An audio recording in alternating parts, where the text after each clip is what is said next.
Hello students, आप सभी का स्वागत है ऑलराउंडर बीएसएस कोचिंग इंस्टीट्यूट में। तो बच्चों, अब हम बात करते हैं भाषा के बारे में, ठीक है, यानी कि लैंग्वेज के बारे में, जिसके अंदर हम सबसे पहले बात करेंगे पैसेज नंबर 1 यानी कि अनुच्छेद नंबर 1 के बारे में।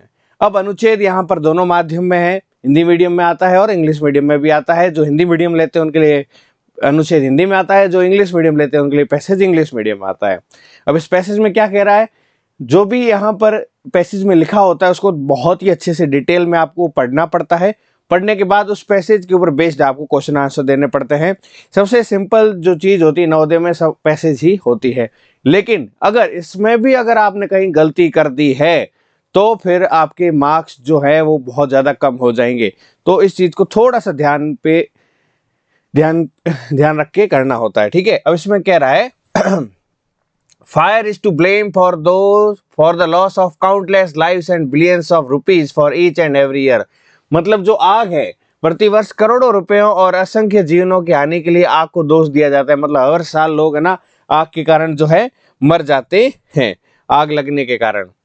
अब आगे क्या कह रहा है, fire fighters help protect people and their property from injury and damage. जो फायर फाइटर्स वगैरह होते हैं, जो जो फायर से फाइट वगैरह करते हैं, वो लोग क्या करते हैं, हमारी जो लोग हैं उनकी क्या करते हैं, रक्षा करते हैं, ठीक है। अग्निशमन करता चोट और हानि से लोगों की और उनकी संपत्ति की रक्षा करने में सहायक होते हैं। अब they put their lives on line every time they respond to a call. जब भी उन्हें फोन आता है हर बार हमेशा तैयार रहते हैं, ठीक है। जब भी उन्हें कोई सूचना मिलती है हर बार अपना जीवन हथेली पर लेकर प्रस्तुत रहते हैं। एवरी टाइम वो क्या रहते हैं बेटा, रेडी रहते हैं हमेशा, ठीक है। आगे क्या कह रहा है ये, आगे ये कह रहा है वाइल ऑन ड्यूटी, जब वो ड्यूटी पे होते हैं, fire fighters must be ready to respond in a matter of minutes to just about any disaster that may occur. तो किसी भी प्रकार की जो है कोई दुर्घटना वगैरह क्यों नहीं हो, कुछ ही मिनटों में वो तैयार हो जाते हैं। क्या कह रहा है, जब भी काम पर हो तो अग्निशमन करता किसी भी घटना के घटित होने पर कुछ ही मिनटों में तैयार होकर प्रस्तुत होना होता है। बहुत ही जल्दी उनको रेडी होकर आना होता है। फिर उसके बाद में क्या कह रहे हैं कि at every fire scene a superior fire officer takes command and directs the job of all people at the scene. मतलब वहां पर एक कमांडर होता है और वो सबको बताता है कहां पर क्या और कैसे करना है, ये सारी चीजें वो बताते हैं। अब यहाँ पर प्रत्येक अग्निकांड के स्थल पर एक वरिष्ठ अधिकारी नियंत्रण संभालता है और घटना के स्थल पर मौजूद सभी लोगों को काम का आदेश देता है कि आपको क्या काम करना है। तो किसी चीज को हैंडल करना, टैकल करना भी बहुत अच्छे से जरूरी है, ठीक है। तो वहां पर एक ऑफिसर होता है। फिर क्या होता है, some fireman connect the hose lines to hydrants, ठीक है। मतलब जो कुछ अग्निशमन करता हौज पाइप को पानी के नलकों से जोड़ते हैं, जो बड़े बड़े पाइप होते हैं, ठीक है, उसको कैसे जोड़ते हैं, जहां पानी की सप्लाई आ रही होती है उसे कनेक्ट करते हैं। नेक्स्ट, अदर्स, जो दूसरे लोग होते हैं वो क्या करते हैं, others manually operate the pumps to send water to the hoses. दूसरे लोग क्या करते हैं, उस मैनुअली मतलब खुद ही क्या करते हैं, उस पंप को खोलते हैं ताकि उस पंप को खोलने पर पानी जो है पाइप के अंदर जो है जा सके। उसके बाद में यहां पर लिखा है ना, अन्य लोग हौजों तक पानी भेजने के लिए हाथों से पंप चलाते हैं, उस पंप को चलाते हैं। आगे कह रहा है the teams of fire fighters also operates ladders used to reach distances high in the air. अगर कोई बहुत ऊंची चीज है वहां पर पहुंचने के लिए किसका उपयोग करते हैं, सीढ़ियों का। अग्निशमनकर्ताओं के दल ऊंची जगहों तक पहुंचने के लिए सीढ़ियों का भी उपयोग करते हैं। तो ये तो था हमारा पैसेज यानी कि अनुच्छेद 1, ठीक है। अब इसके अंदर यहां पर क्या क्वेश्चन आ रहा है, which is not true, which is not true, इनमें से कौन सी चीज जो है ट्रू नहीं है। Which is not true about the fire fighter, fire fighter के बारे में कौन सी चीज सही नहीं है, ठीक है। तो हमारे पास क्या क्या ऑप्शन है वो देखिए। पहला ऑप्शन है दे आर ब्रेव, कि वो बहादुर होते हैं, बिल्कुल होते हैं। They often put their lives in danger, वो अपनी जिंदगी को खतरे में डालते हैं, हमेशा डालते हैं। They never put their lives in danger, वो अपनी जिंदगी को कभी भी खतरे में नहीं डालते, ये बात तो गलत हो गया, हमेशा डालते हैं, है ना। वे अपने जीवन पर कभी कोई संकट नहीं आने देते, ऐसा तो नहीं, हमेशा उनके ऊपर संकट मंडराता रहता है। तो ये बात जो है सत्य नहीं है। तो करेक्ट आंसर क्या हो जाएगा हमारा, सी हो जाएगा। क्या हो जाएगा बेटा? सी हो जाएगा। कौन सी बात सही नहीं है? सी बात सही नहीं है, और हमसे पूछा है कौन सी बात सही नहीं है, सी सही नहीं है, तो हमारा करेक्ट उत्तर क्या हो जाएगा? सी हो जाएगा। ओके, आगे बढ़ते हैं। अगला क्वेश्चन है, ए फायर फाइटर, जो फायर फाइटर होता है, a fire fighter has to prepare to extinguish a fire in, fire fighter को जब वो अग्निशमन करता जो होते हैं, किसी अग्निशमनकर्ता को आग बुझाने के लिए तैयार होना पड़ता है, कितने टाइम में तैयार होना पड़ता है? मिनटों में, घंटों में, दिनों में, या वीक्स में? घंटों तक इंतजार करके जाएंगे तब तक तो वहां सब कुछ जल के स्वाहा हो जाएगा, तो मिनटों में तैयार होना पड़ता है। इसका करेक्ट आंसर क्या हो जाएगा? 62 का ए हो जाएगा। तो ए हमारा सही उत्तर है। चलिए बच्चों, आगे बात करते हैं। अगला क्वेश्चन है, इसमें हमसे क्या कह रहा है? इसमें हमसे पूछ रहा है कि fire fighters put their lives on the line means, मतलब जो अग्निशमन करता होते हैं अपनी जान हथेली पर लेकर प्रस्तुत रहते हैं, इसका क्या अर्थ है?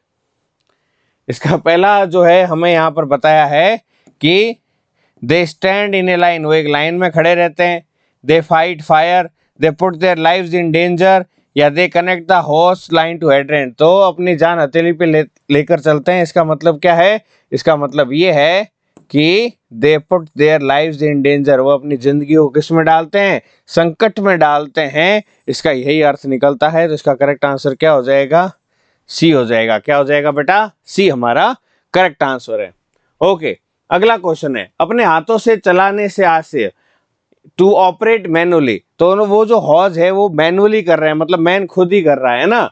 तो मेक ए मैन वर्क, मतलब किसी आदमी को काम पे लगाना, work their with their hand, तो एक होता है ऑटोमेटिक और एक होता है मैनुअली। तो मैनुअली का मतलब खुद के हैंड से करना। जैसे गाड़ी के गियर होते हैं, एक तो ऑटोमेटिक गियर लग जाए, एक मैनुअली मतलब खुद लगा रहा है। ठीक है, तो यहाँ पर इसका आंसर क्या हो जाएगा? वर्क विद देयर हैंड्स, यानी कि अपने हाथों से काम करना। ठीक है, किसका मतलब होता है? ऑपरेट मैनुअली का। Okay, simple.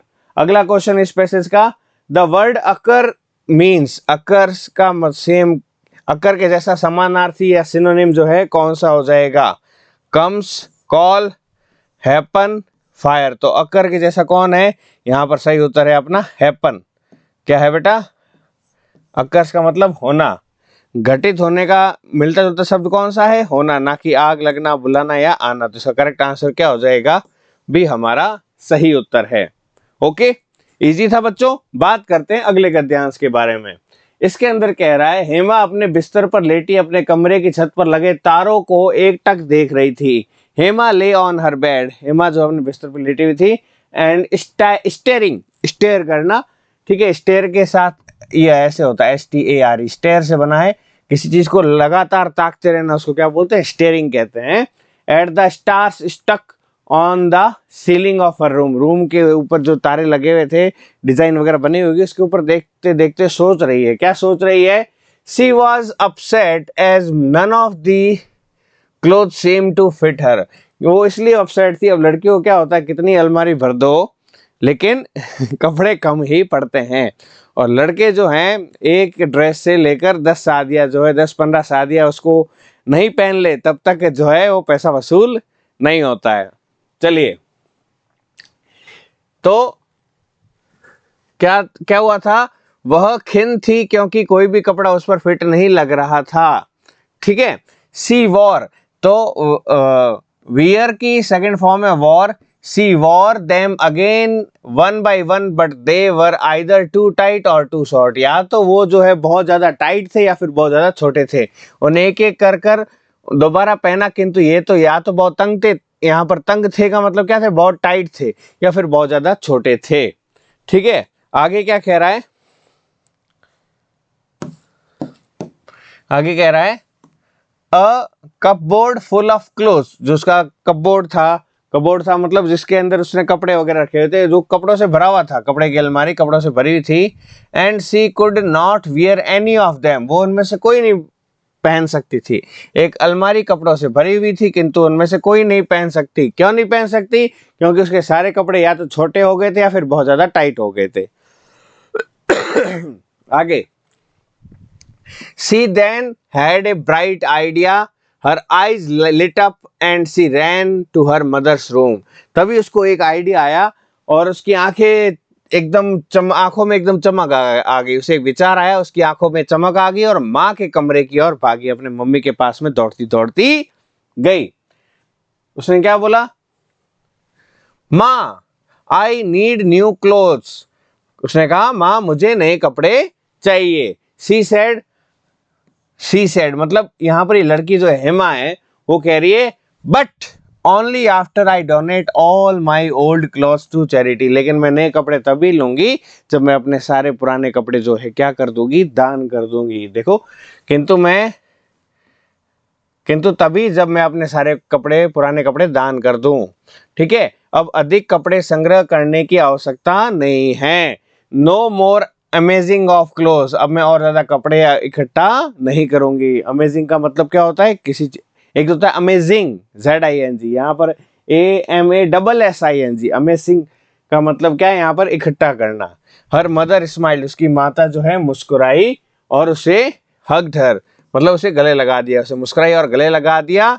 ठीक है, she did have a kind daughter. वो दयालु, उसके पास एक जो बेटी है वो कैसी है? दयालु है। वो अपने कपड़े दूसरों को दान कर रही है। उसकी लड़की दयालु थी। चलिए, अब यहाँ पर इसमें इसके जो क्वेश्चन आंसर है उसको पढ़ते हैं। इसमें क्वेश्चन आंसर में हमसे क्या कह रहा है?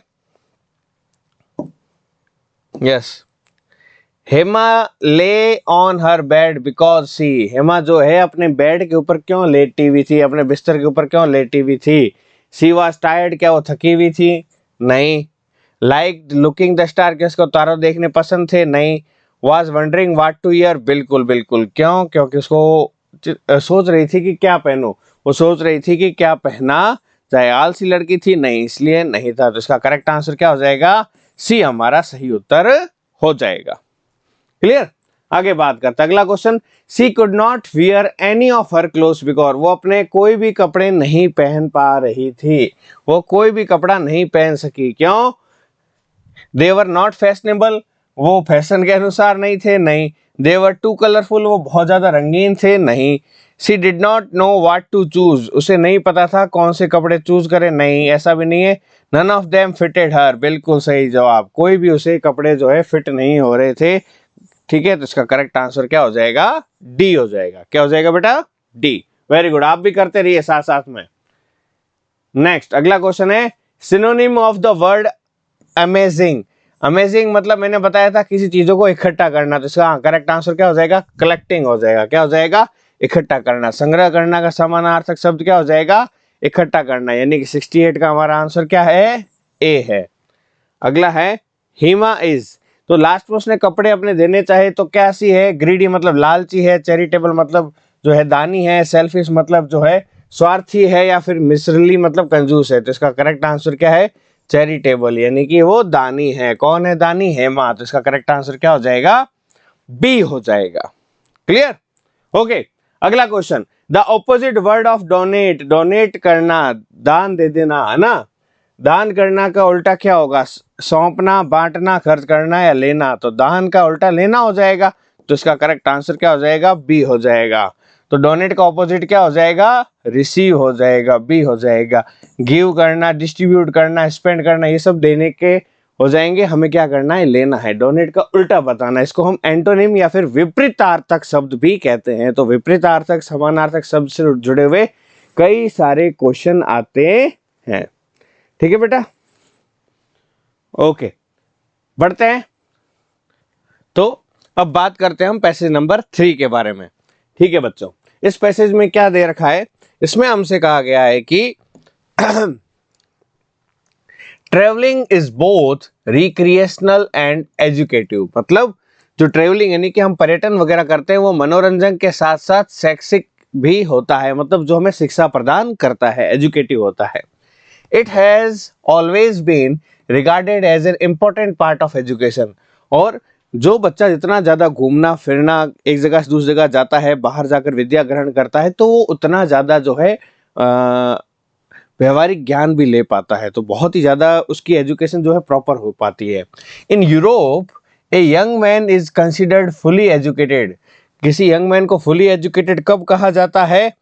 जब only when he has traveled through many countries of Europe। जब उसने यूरोप की कई कंट्रीज में ट्रेवल किया हो तब उसको प्रॉपरली एजुकेटेड माना जाता है नहीं? तो इसे सदा ही शिक्षा का महत्वपूर्ण अंग माना गया है। यूरोप में किसी नवयुवक को तभी पूर्ण शिक्षित माना जाता है जब वो यूरोप के बहुत से देशों में भ्रमण कर चुका हो। ठीक है, फिर क्या कह रहा है? In ancient India also our sages understood the great value of travelling. हमारे जो ऋषि मुनि जो संत हुआ करते थे, उन्होंने भी कहा है कि ट्रेवल करना बहुत ही ज़्यादा ज़रूरी है, और इसलिए उन्होंने क्या कहा? They made it pious duty, मतलब सबका ये मतलब पवित्र कर्म बना दिया। प्राचीन भारत में भी हमारे ऋषि पर्यटन के महान मूल्य को समझते थे। उन्होंने इसे सबका पवित्र कर्म बना दिया कि वे भारत के विभिन्न भागों में स्थित तीर्थ स्थलों में घूमे, कि भारत के जो भी तीर्थ स्थल है, चार धाम जो भी है, ठीक है, उधर जाकर all to visit various pilgrim centre situated in different parts of India. Bharat के जितने विभिन्न विभिन्न भागों में जो आपके तीर्थ है, सबके ऊपर जाना चाहिए।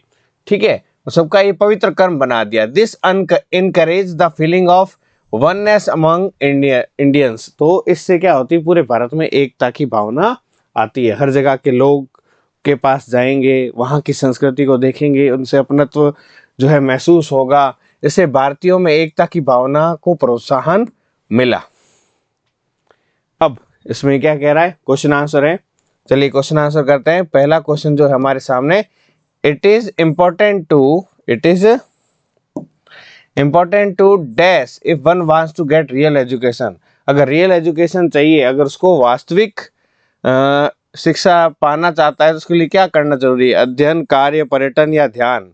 ठीक है, स्टडी, वर्क, ट्रेवल और मेडिटेशन। तो इस पैसेज के अकॉर्डिंग ट्रेवलिंग के ऊपर ध्यान दिया गया है।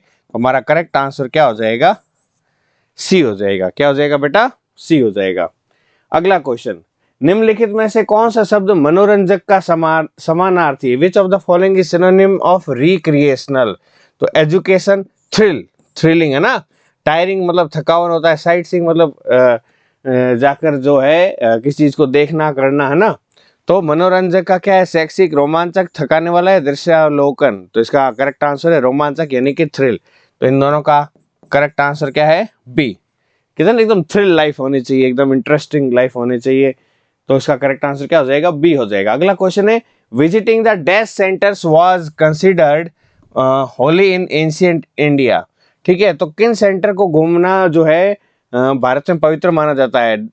खाली स्थानों की यात्रा करना प्राचीन भारत में पवित्र समझा जाता था। तो किसका? तीर्थ की यात्रा करना, अलग अलग जो तीर्थ होते थे, यानी कि जो पिलग्रिम होते थे, उसकी यात्रा करना पवित्र माना जाता था। तो इसका करेक्ट आंसर क्या है बेटा? बी होगा। क्लियर? ओके। अगला क्वेश्चन, यदि लोग डैश अधिक करें तो उन्हें दूसरों के साथ एकता का अनुभव होता है। People who have feeling of oneness with others if they dash a lot. तो दोनों लोग जब ट्रेवल करते हैं, पर्यटन करते हैं, तो उन्हें दूसरों के साथ एकता का अनुभव होता है। पूरा भारत जो है एकता का प्रतीक जो है माना गया है। ठीक है, इससे भारतीयों में एकता की भावनाओं को प्रोत्साहन मिलता है। ठीक है, this encourages the feeling of oneness among India. Okay Indians. आगे बात करते हैं। अगला क्वेश्चन है, ऋषि वह व्यक्ति है जो डैश होता है। ठीक है, says is a person who is. तो ऋषि कौन है? अब इस पैसे से थोड़ा सा अलग आ सकता है। ठीक है, तो अवर सेजेज हमारे जो संत वगैरह थे, जो क्या होता है, पढ़े लिखे हो, स्मार्ट हो, फ्री हो या फिर विक्ड हो, यानी कि हिंदी में बात करें कि विद्वान हो, चतुर हो, स्वतंत्र हो या धूर्त हो। तो क्या आंसर करेक्ट हो जाएगा? कि जो विद्वान होते हैं, यानी कि जो लर्नड पर्सन होते हैं, वो क्या होते हैं? सेज होते हैं। इसका करेक्ट आंसर क्या हो जाएगा? ए हो जाएगा। ओके, चलिए आगे बात करते हैं अनुच्छेद नंबर 4 यानी कि पैसेज नंबर 4 के बारे में। ओके, क्या दिया इस पैसेज नंबर 4 में? To be fit and healthy you need to be physically active. Fit और हेल्दी होने के लिए आपको फिजिकली क्या होना पड़ेगा? एक्टिव होना पड़ेगा। यानी कि चुस्त और स्वस्थ रहने के लिए आपको शारीरिक रूप से सक्रिय रहना जरूरी है। शारीरिक रूप से सक्रिय रहना जरूरी है। किसके लिए? चुस्त और स्वस्थ रहने के लिए। उसके बाद में कह रहा है, regular physical activity protects you from serious diseases such as obesity, heart diseases, cancer, mental illness, diabetes, arthritis. अगर आप जो है फिजिकल एक्सरसाइज करते हो, नियमित शारीरिक सक्रियता से आप क्या है, जैसे कई बीमारियां जैसे भार बढ़ना, हृदय रोग, कैंसर, मानसिक रोग, मधुमेह जिसको हम डायबिटीज कहते हैं, शुगर कहते हैं, गठिया जैसे गंभीर रोगों से आप सुरक्षित रह सकते हैं अगर आप क्या करते हैं, फिजिकल एक्सरसाइज करते हैं। ठीक है। Riding A bicycle regularly is one of the best way to reduce our risk of health problem associated with a sedentary life cycle।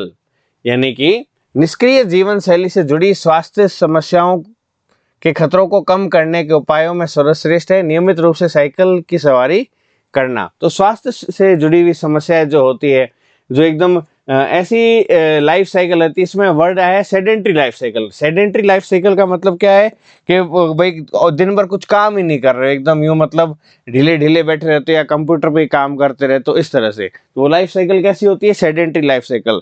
तो उसकी बजाय कैसी होनी चाहिए, एक्टिव लाइफ साइकिल होनी चाहिए, जिससे कि क्या होता है हमारे जो है हेल्थ जो है सही रहती है। और उसको हम कैसे बचा सकते हैं, कैसे रिड्यूस कर सकते हैं उसका रिस्क, साइकिल चलाकर। ठीक है।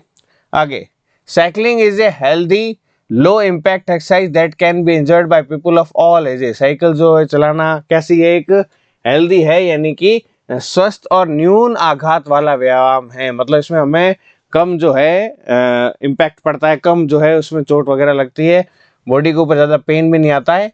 ठीक है। From young children to older adult, इसका आनंद कोई भी उठा सकता है। प्रौढ़ मतलब बूढ़े व्यक्ति से लेकर बच्चों तक हर कोई इसका आनंद उठा सकता है। It is also a fun, इसमें बड़ा मजा भी आता है, सस्ता भी है और गुड फॉर द एनवायरनमेंट, हमारे पर्यावरण के लिए भी अच्छा है। ये आनंददायक है, सस्ते होने के साथ साथ पर्यावरण के लिए भी अच्छा है। इसमें आगे कह रहा है राइडिंग टू वर्क और the shop is one of the most time efficient ways to combine regular exercise with everyday routine। तो अगर हम बाइक या कार की जगह साइकिल का यूज करते हैं तो हमारी एक्सरसाइज भी हो जाएगी, एवरीडे रूटीन भी हो जाएगा और हमारा जो है काम भी हो जाएगा। यानी काम पर जाने या दुकान पर जाने के लिए इसकी सवारी करना समय की सर्वाधिक बचत करने वाला उपाय है, जिससे नियमित व्यायाम को दैनिक गतिविधियों से जोड़ा जा सकता है। तो जिससे हमारी दैनिक गतिविधि यानी डेली एक्सरसाइज हो जाएगी। ठीक है। अलग से टाइम निकालने की जरूरत नहीं पड़ेगी इसके लिए। फिर आगे,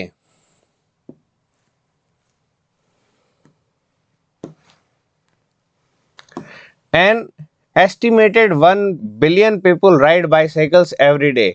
लगभग जो है 1 बिलियन जो है लोग अगर आपके क्या चलाते हैं, साइकिल चलाते हैं। 1 अरब लोग जो है साइकिल का उपयोग किए जाने का अनुमान है। भार घटाने के लिए साइकिल चलाना एक अच्छा उपाय है।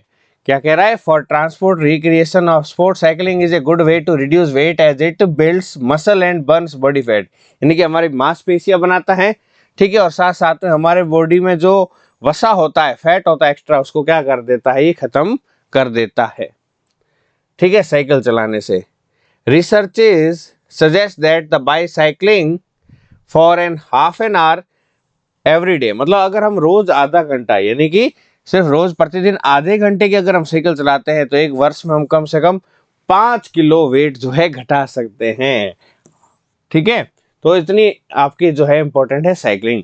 अब देखिए इसमें क्या क्या क्वेश्चन आंसर है। पहला है the main focus of the passage to tell us the advantage of. Passage का क्या एडवांटेज है, किसके बारे में बताना चाहता है, किसके एडवांटेज के बारे में, फिट रहने के बारे में, एक्सरसाइज के बारे में, साइकिलिंग या रिड्यूस वेट के कारण। तो मेनली जो है इसके अंदर जो बात हो रही है वो बात हो रही है साइकिलिंग के बारे में। इसका करेक्ट आंसर क्या हो जाएगा, बी हो जाएगा, साइकिल चलाने के बारे में बता रहे हैं।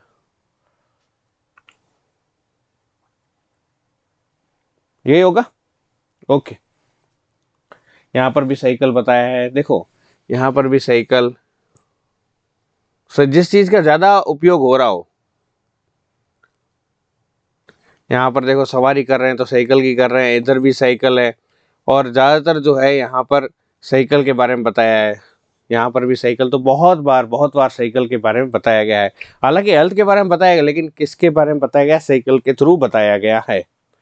ठीक है। तो किसके लाभ बताना है, साइकिल के लाभ बता रहा है। ओके।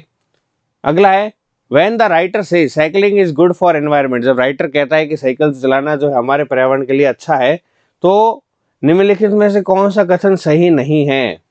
ठीक है। अब इसमें पहला कह रहा है it does not emit any unhealthy gases, इससे कोई अस्वस्थकर गैस नहीं निकलती है।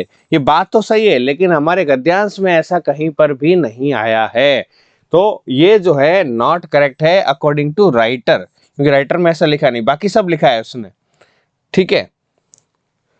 और इसमें ये पॉल्यूट नहीं करती है, सही बात है, ठीक है।